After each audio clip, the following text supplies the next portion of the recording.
Well, it's not going to be the Ukrainians, so the only other possible party has to be the Russians. This was undertaken quite early on in Putin's invasion plans. I suspect that many people in the Kremlin still were drinking their own Kool-Aid, as it were, and believing that this was going to be over very quickly. And they didn't want Abramovich or anybody else getting in the way and putting forward some kind of peace plan.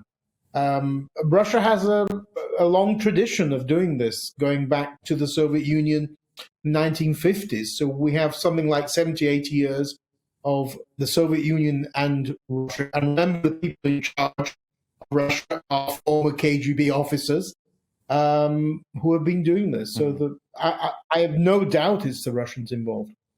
So if Russia is attempting to poison Abramovich, have we made a mistake about the Chelsea owner? No, I don't think so. The irony of Abramovich is that all experts, analysts, people like myself knew about his corruption, knew about his links to Putin for the last 15, 20 years. It's only the British government and European governments that have caught up with us, as it were. And that was because it took an invasion for them to do that. No, Abramovich is obviously trying to clean his, trying to do some work to clean up his image, maybe to get back into good books of the Britain and Western Europe. He's been asked to do this by President Zelensky. He's not going to, I'd probably turn that down.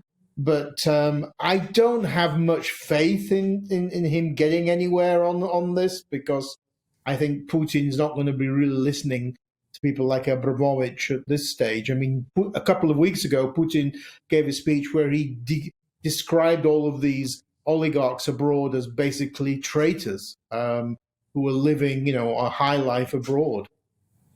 Fascinating analysis. Thank you so much. That was Ukrainian political and security affairs expert Taras Kuzio.